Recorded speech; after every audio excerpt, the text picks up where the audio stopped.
Hey YouTube, it's Shanna here. I am painting. What else would I be doing on this uh, video?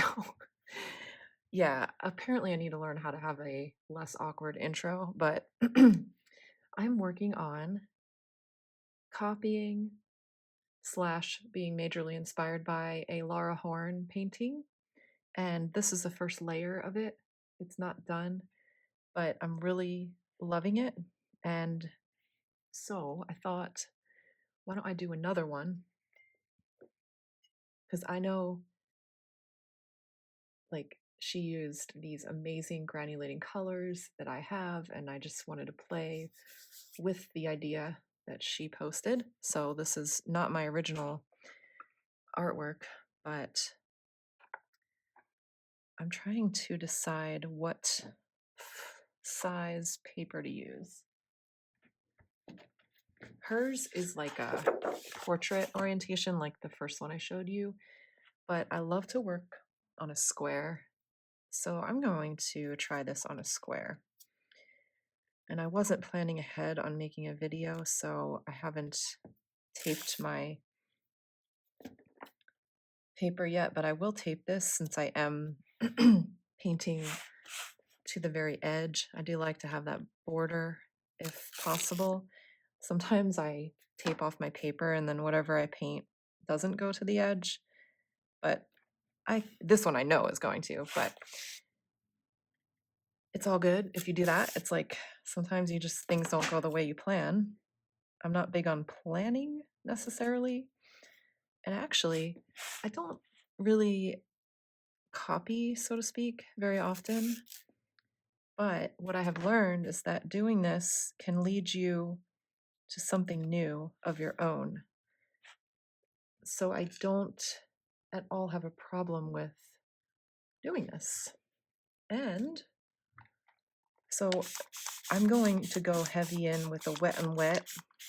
So I'm just spritzing, misting my whole page, and we'll see kind of what happens. Oh, I just noticed. Okay, let me show you. See in this painting, there's like a dot right there. I'm tempted to, it's like a little piece of paint. Oh, I got it. Okay. I didn't want to mess up my page, but I fixed it. I just didn't want that there. Okay. This is how I would copy a painting. I will put a link to her Instagram post for this painting. It was not the first picture in the carousel, so you have to flip through to see it, but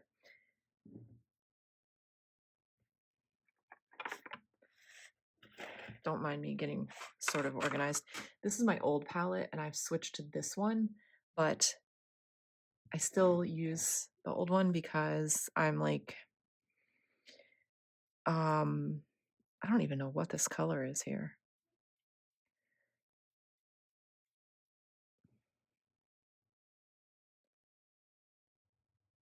Anyway, I'm running out of some colors over here that I still have over here. It's not important. It's really not. It's just,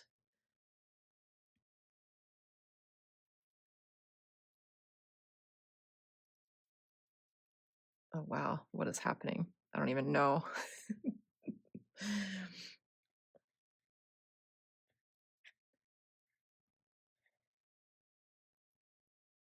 And this, of course, is a loose interpretation of her painting, but I would definitely call it a copy. Even though it's not going to turn out just like hers. This is her idea, her artwork.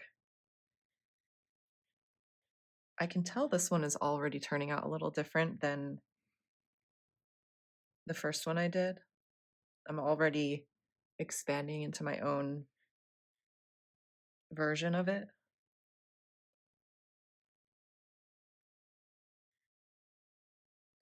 And I'm using some granulating colors that will look incredible when they're dry. Hematite Genuine by Daniel Smith is one of them. That's the darkest one here. And then this is, oh dear, it's some Daniel Smith color, but it's basically yellow ochre. And then this was like opera. some pinks, just all mixed together. I'm not real big on keeping track of like exact colors that I use, so you'll have to forgive me for that. It's really about like I don't know what exact color she used, except I'm pretty sure she has a couple of the same ones as me. Um, like the Hematite Burnt Scarlet Genuine by Daniel Smith. I'm pretty sure she used that color. Um, certain colors are just kind of hard to miss once you know them.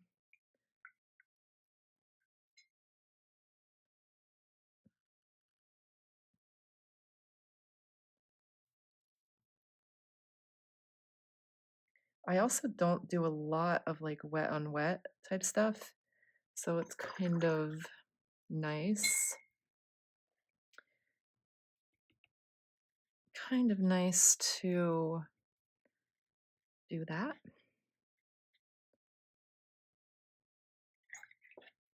I have my little water cups here. That's what I'm doing off camera. All right. I'm just going to tidy up a little of the pooling just so it dries more evenly. And like this, kind of like, but it's really pooled right there. So I'm just lifting up, blotting it off, and lifting it up. Plus, I want to add some really dark pink. So again, I'm going to mix like a bunch of crazy colors together and try to get a really saturated value of like a dark reddish pink to go right in here. Oh, that turned out more brown. I don't know what I did. I went into the wrong color, I think. It still looks good.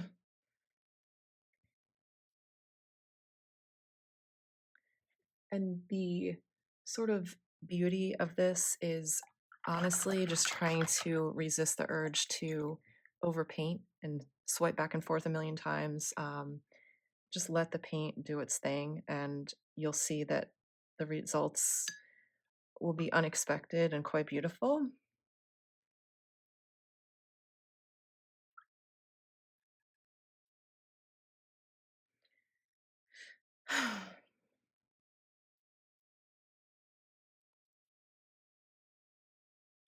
This is cool. I have like two empty wells over here, and I'll have to decide what to put in there next. Probably the same colors that were in there, because if I use them up, probably means that I need them in there.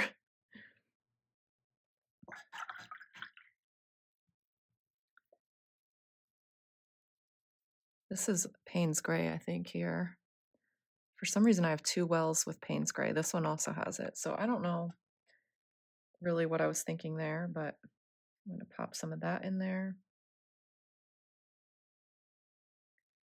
So this painting, and I just dripped some of that right there, but that's fine. This painting is turning out definitely different than Laura's.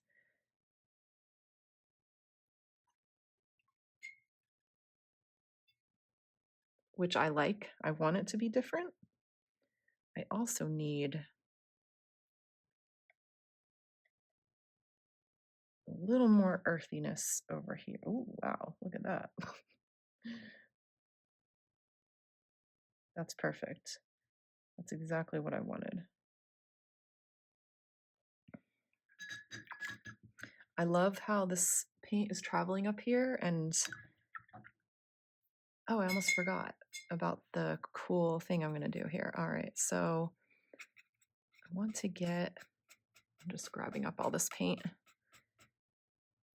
I'm gonna use Hematite Burnt Scarlet Genuine and mix it with like a yellow ochre and do what she did with hers, where she went across the sky with it and let it bleed in. I am using 100% cotton paper, which is important because the paper is not like drying really fast. or strangely, it's just holding the water like very nicely so that I can keep adding paint in different areas while it's wet. All right, so that that is that for now. I am going to let this dry. I'm going to remove a little bit of this dark Payne's gray. Funnily enough, I don't really paint landscapes that often. Clearly, this is an extremely abstract landscape, but this is fun. I like this. All right, so now I have two of these drying. I love the colors. The colors are making me feel really great. But before I do anything else, they are going to have to dry. I kind of want to have some weird brush strokes in here.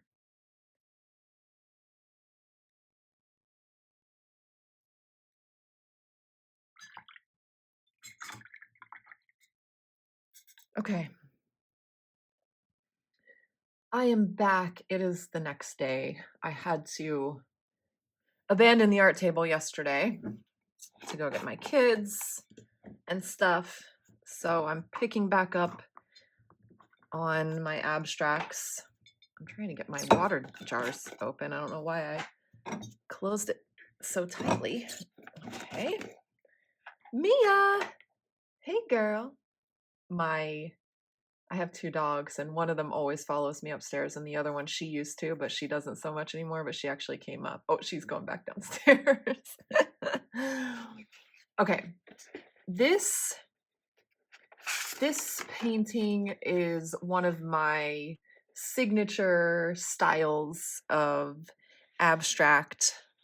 I don't know what this is really, but I love these and I paint them all the time. And I wrote something on there. I don't remember what I wrote. I think I honestly did that yesterday and I don't remember, but I don't write legibly when I write on my art. So it's just a little captured moment that, you know, no one will ever know, including me. All right, so that I am very inspired by right now. I'm feeling those colors. These are the two paintings I was working on yesterday, inspired by Laura Horn. This one is more of like a copy, but obviously like it's almost impossible to truly copy an abstract, but I mean, this was fully her color scheme and composition. So I'm not going to look at her painting in order to finish this. I actually kind of pretty much remember what she did, but she did something like, let me show you. This is just my scrap sheet. Pardon me, the camera might shake for a hot second here. I'm just fixing something. Okay, there we go. Okay, this is what she did on hers, and I'm not doing it because I don't want to. I need a pen. She did this line across the bottom, and it was like a line with these circles. And that's kind of one of her little mark making things that she does. And that does not really resonate with me. I mean, I like it on her art, but I don't really want to do that on mine. So I think I'm going to instead use my sort of like go-to things that I do, which may be colored pencils. I might grab some Neocolors. I'm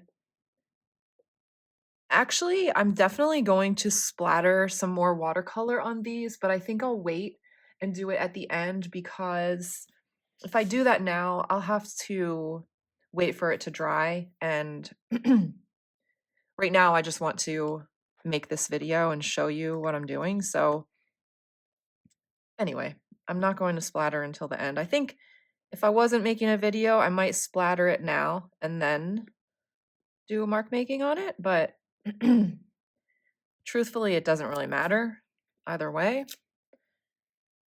I'm sort of like thinking about see, that is, I don't think I want to use that gray because it's a little dark. I want a really light color.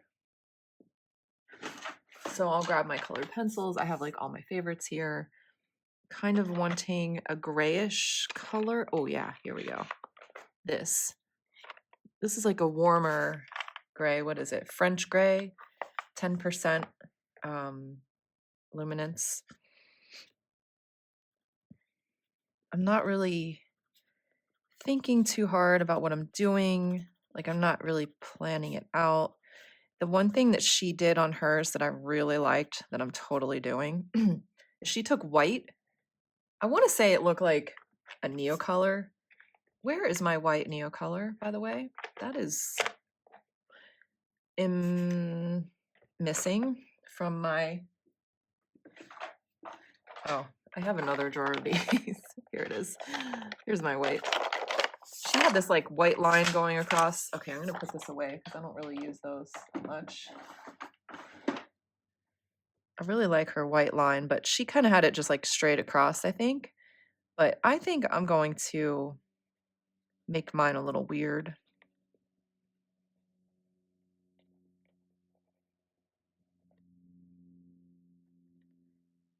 I wish it was a little more strikingly white, but it's not.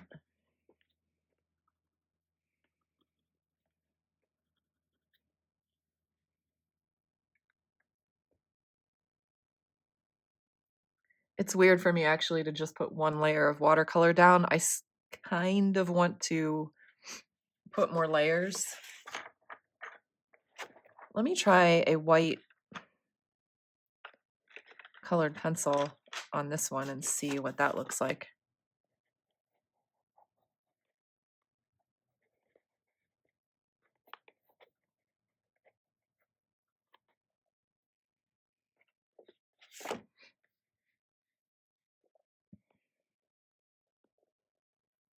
This is a Derwent Drawing Chinese white. Oh, that's coming up actually really nice on this paper and over this watercolor. I think it worked maybe better than that Neocolor. It has a different texture, I guess. The colored pencil is a little more grainy looking, and this one's a bit more solid, but I also think I was pushing harder, so I don't really know.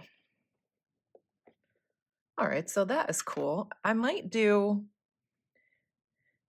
some dark splatters in places and also some light splatters. I don't know. We'll see.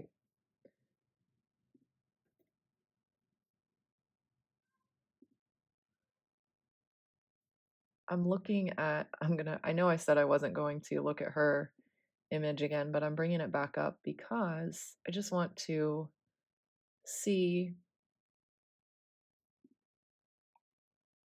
Mm, mm.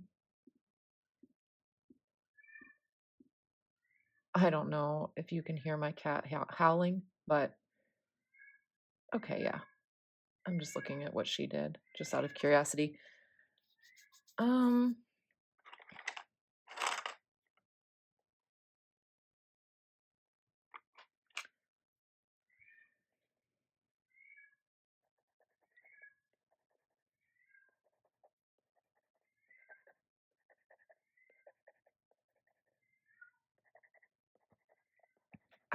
this is not anything that she did, but I'm just doing stuff.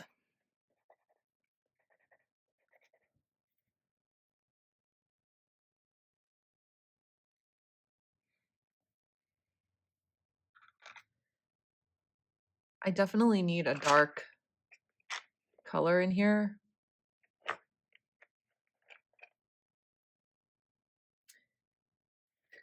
Maybe this indigo blue by Prismacolor. Yeah, that might work. Yeah, especially since I do have a little touch of blue going on in here.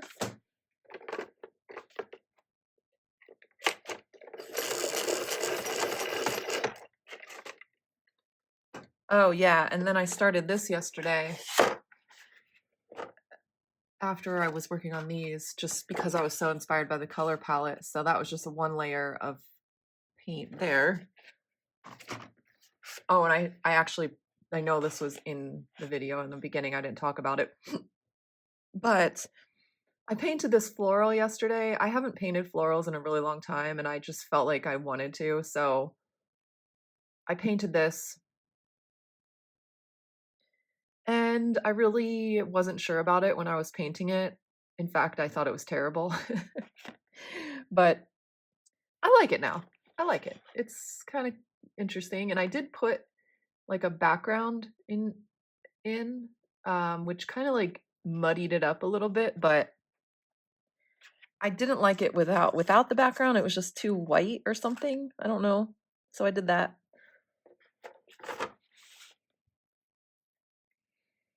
Now I don't know what to put in here.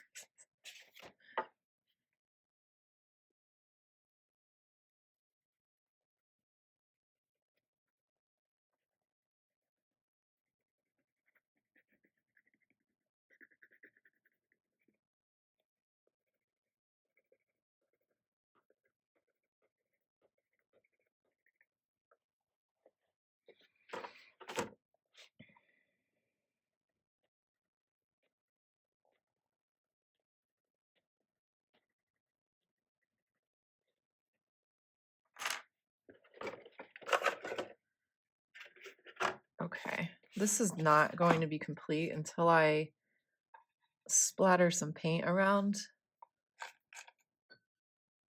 I'm going to start with my white. I have this Daniel Smith white watercolor stick, and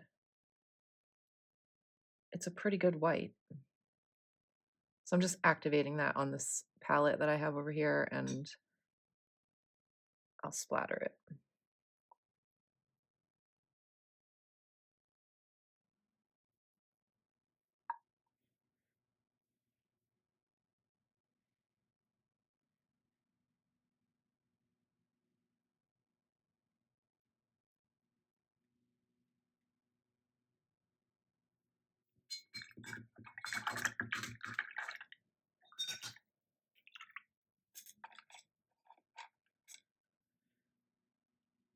Oh, the other thing I'm going to do, because this is something I do on a lot of my abstracts, is put in a moon.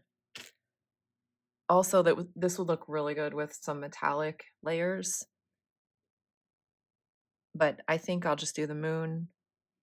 Maybe I'll splatter some metallics later on.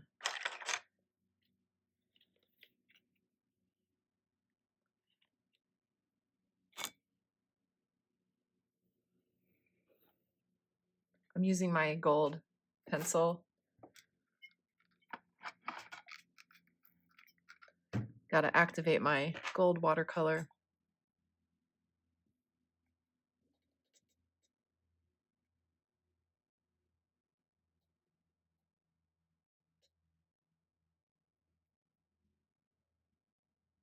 I totally grabbed the wrong brush. I grabbed a brush that was too small. I'll go with my size 8 Princeton Neptune. The Princeton Neptunes are my favorite brushes.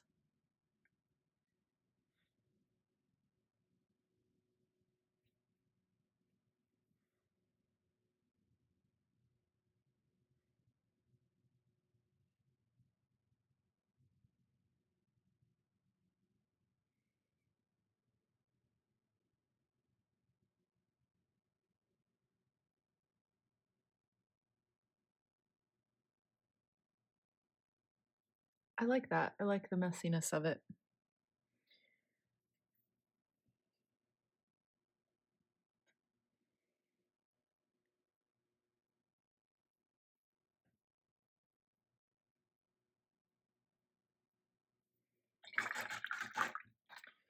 This is going to look really cool once I take off that tape also. And here's what I'm thinking. I really enjoyed doing these two paintings, and I'm using the lid from this gesso to do my moon because it's just the perfect size, and that other, my little circle cutout thing is a little too small for this page, I think. Um, these have been really fun to do. So, and it's like, I'm already seeing how I would possibly do it differently next time. I think I would do more layers of watercolor and deepen up some of the values. And yeah, I mean, overall, it was a fun experiment.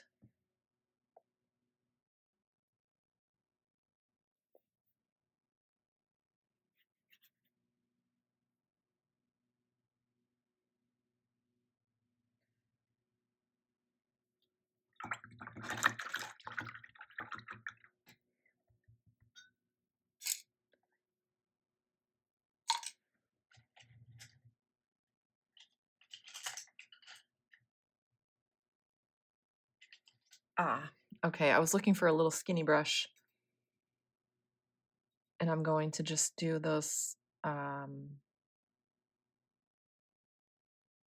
uneven lines around the moon. I'll probably do this again with pencil once it's dry, but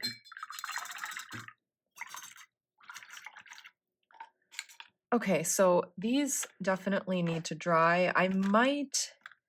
Well, I probably won't do much more to these, but I'll take the tape off camera and then I'll be back. The tape is off, and see how everything is just popping a little bit more. I have to, once these are dry, decide if I'm going to add anything else, but if I do, it will just be like some pencil lines around the moon. I like doing that. But otherwise, they're already quite busy, so I doubt I would really add anything much more.